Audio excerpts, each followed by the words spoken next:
Good evening and welcome to The Big Story here on Radio Now 95.3 FM. I am Zainab Olu. A very good evening to everybody. Today, we'll be looking at, I'm sure we all remember the Binance executive who was detained in Nigeria and he escaped. Yes, that's the topic of discussion today. After he fled, the federal government also filed a 4-count tax evasion charge against the platform Anjarwalla and his ally Tigran Gambaryan. And the charges leveled against Binance include allegations of non-payment of value-added tax VAT, company income tax, failure of the file tax returns, and complicity in aiding customers to evade taxes through its platform. Now, a country or a platform that is not present in Nigeria, can they pay taxes? We'll be looking at all of this legal aspect and what does Binance really mean? What does it entail? We have a legal expert, Ibuku Oshoba. Good evening. Good evening, Zainab. Very happy to be here. Oh, pleased. Thank you so much for joining us on the program. Let's look at the legal angle to this. Mr. Anjarwalla was in the custody of the Office of the National Security Advisor.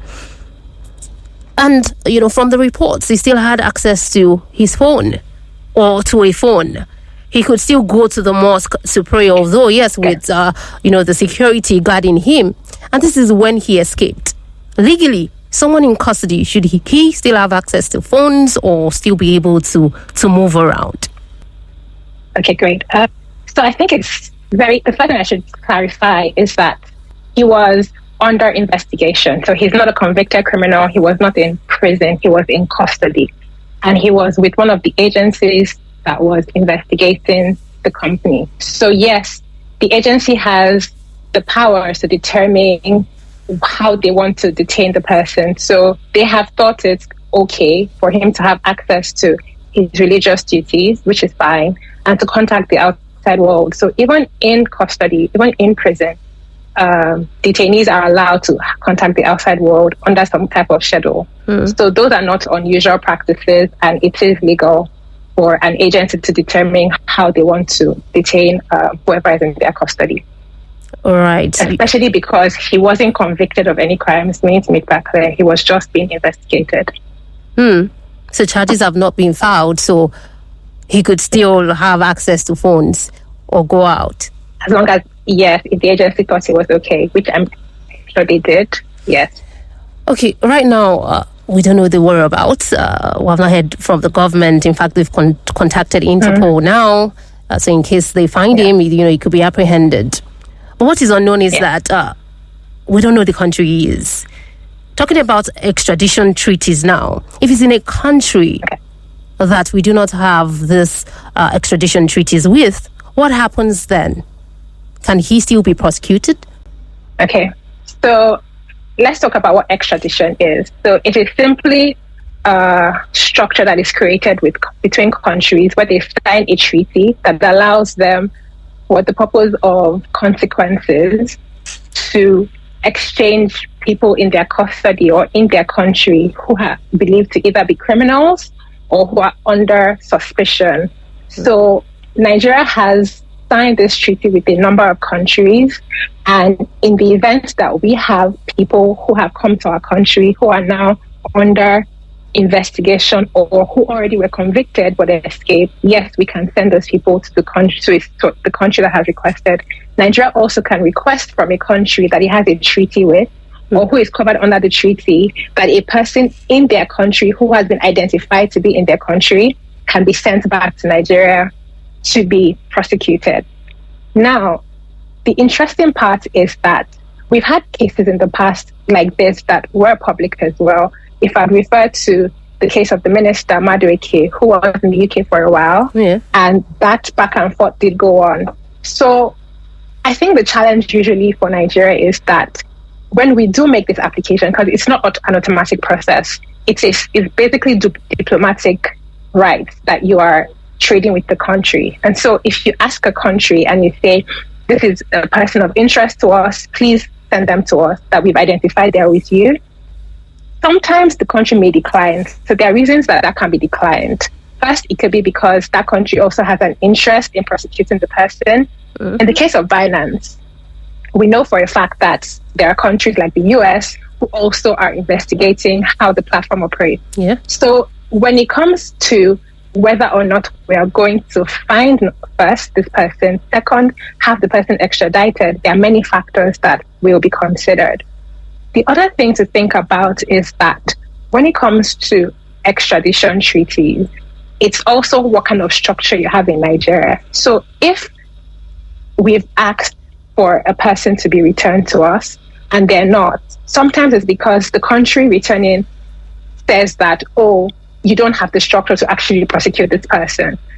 So I do pray that we find the suspect. I think it's very important to note that he was still under investigation. So although he's now a person of interest, we cannot classify this person yet as a criminal until investigations have been concluded. And also, he has to be found. So he may also be in a country that has no extradition treaty with Nigeria.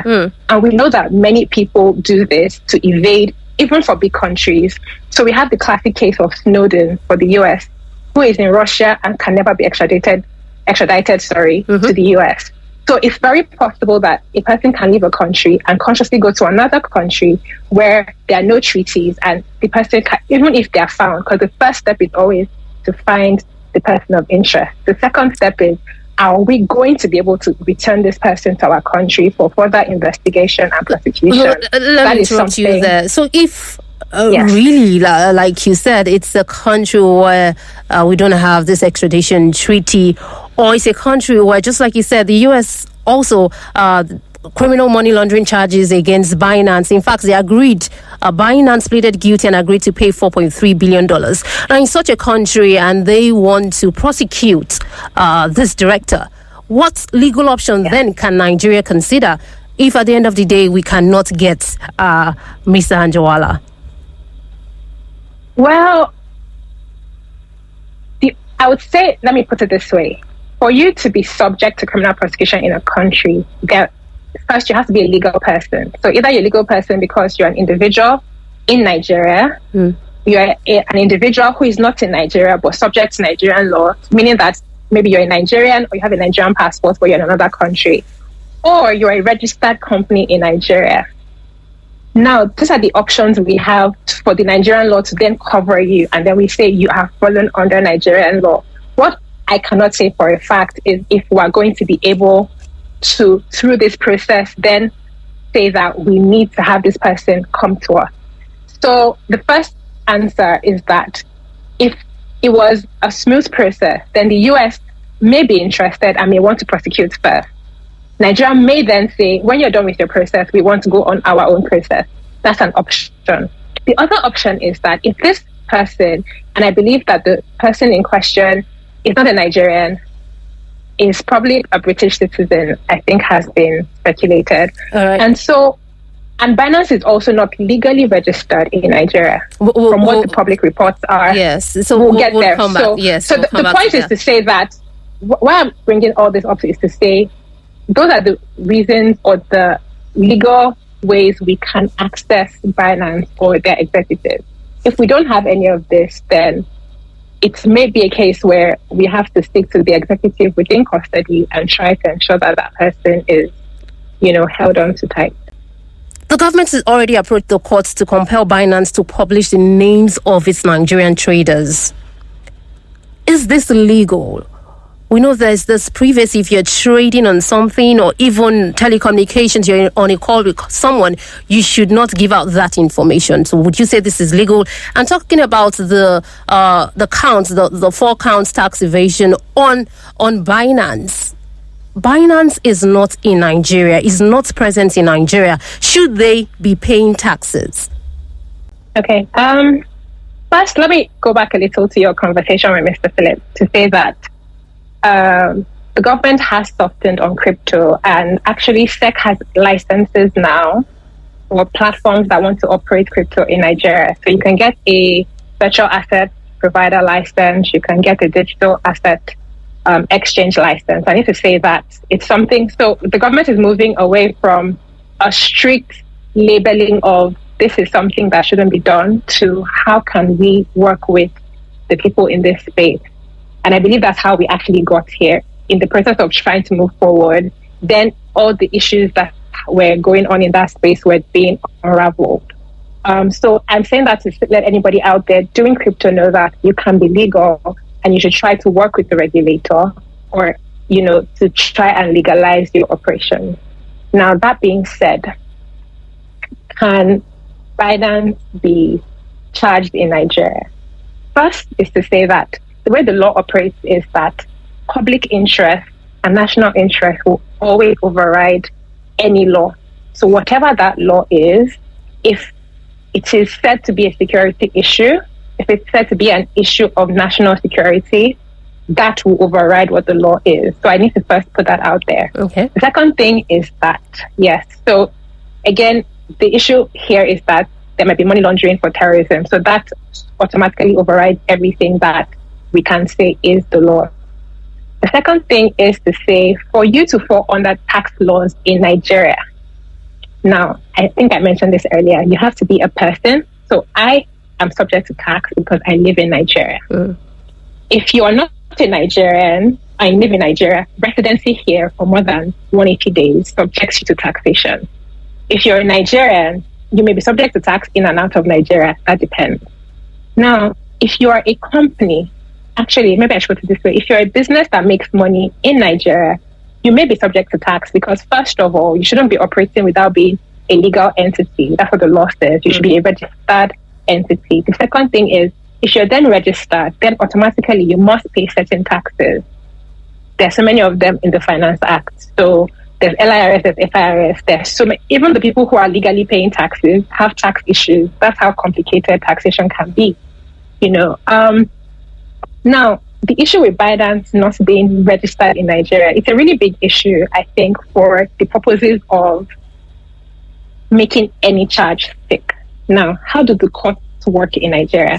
Okay, could you say that in less than 1 minute? We need to wrap up. Okay, you have to have standing, meaning that if Binance is not a legal entity, it will be very, very hard for the prosecutors to prove that they have breached any law. They may then have to go under the Terrorism Act and say, actually, because they are financing terrorism, then they come under criminal charges. But for the purpose of taxation, if there is no legal entity or person to hold, I'm not very certain how that is going to be enforced. Yeah, so that's what I would say. So going forward, what do you think that the Nigerian government should do on going this forward, issue? Yeah. I think what had started is the best way. Look, diplomacy is going to get you more things than a hard hand would, meaning that call people to the table. We are not the only country facing this. Many countries are facing this.